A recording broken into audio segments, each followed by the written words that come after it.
Hello everyone. இன்றைக்கி நம்ம பார்க்க போகிற வீடியோ 8th படித்தவங்க டேரெக்டாக 10th படிக்கலாமா. அதாவது ஒரு சில ஸ்டூடெண்ட்ஸ் 8th தன்னோட படிப்பை நிப்பாட்டி இருந்தாலோ அல்லது 9th ஃபெயிலாக இருந்தாலோ இந்த மாதிரியான சர்க்கம்ஸ்டன்சஸில் அவங்க டேரெக்டாக 10th படிக்க முடியும். இது அந்த மாதிரியான ஸ்டூடெண்ட்ஸ்க்கு ஒரு கோல்டன் ஆப்பர்ச்சுனிட்டி அப்படின்னு நான் சொல்லுவேன். இப்போ வீடியோக்குள்ளே நம்ம போகிறதுக்கு முன்னாடி சக்ஸஸ் ஸ்குவாட் கோச்சிங் அகாடமியை பற்றின ஒரு சின்ன இன்ட்ரோ மட்டும் நம்ம பார்த்துடலாம். நம்ம சக்ஸஸ் ஸ்குவாட் கோச்சிங் அகாடமியில் உங்களுக்கு பைலிங்குவல் கோச்சிங் ப்ரொவைட் பண்ணுறோம். அதாவது English and Tamil mixed. That ஸ்டூடெண்ட்ஸ்க்கு வெறும் அது மனப்பாடம் பண்ணுற மாதிரி மட்டும் இல்லாமல் கான்செப்ட்ஸை அண்டர்ஸ்டாண்ட் பண்ணி அவங்க படிக்கிற மாதிரி இருக்கும்.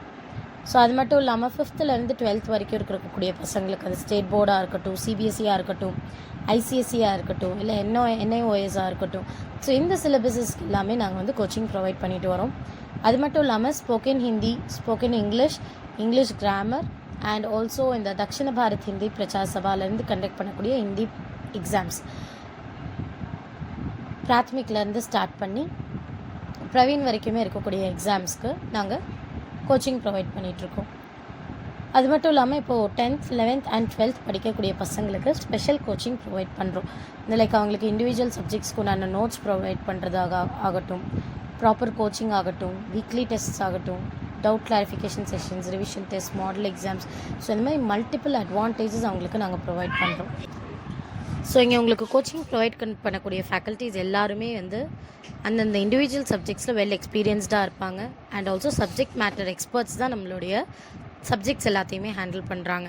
அது மட்டும் இல்லாமல் ஒன்ஸ் இப்போ ஸ்டூடெண்ட்ஸ் 10th முடிச்சதுக்கப்புறமோ இல்லை 11th 12th முடிச்சதுக்கப்புறமோ அவங்களுக்கு கெரியர் கவுன்சிலிங் செஷன்ஸ் நாங்கள் ப்ரொவைட் பண்ணுறோம். அதாவது ஃப்ரீ கெரியர் அட்வைசஸ் ப்ரொவைட் பண்ணுறோம். லைக் ஜேஇ, நீட், அது மட்டும் இல்லாமல் Indian and also international professional courses, banking exams, government exams, law and trends exams.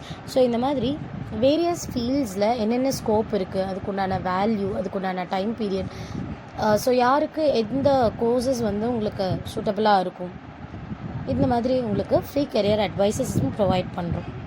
And உங்களுக்கு இனிஷியல் செஷன், அதாவது ஃபர்ஸ்ட்டாக ப்ரொவைட் பண்ணக்கூடிய டெமோ செஷன் உங்களுக்கு ஃப்ரீ ஆஃப் காஸ்ட்டாக இருக்கும். இப்போ ஃபர்ஸ்ட் நம்ம என்ஐஓஎஸ் உடைய எலிஜிபிலிட்டி நம்ம பார்க்கலாம்.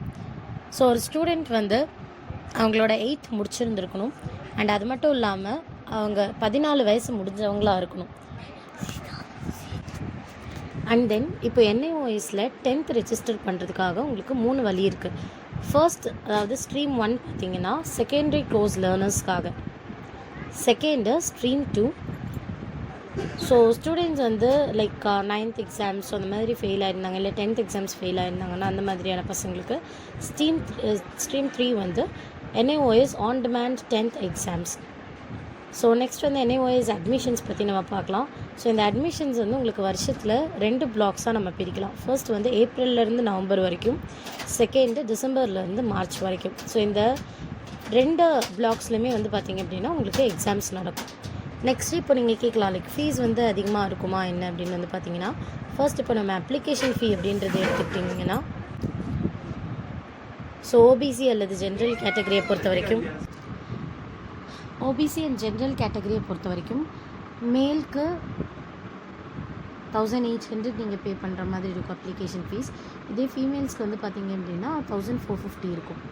அண்ட் இதே எஸ்டி, எஸ்சி, ஓபிசி, ஜென்ரல், இந்த கேட்டகரியில் இருக்கக்கூடிய ஸ்டூடெண்ட்ஸ்க்கு 1200 அப்ளிகேஷன் ஃபீயாக வரும்.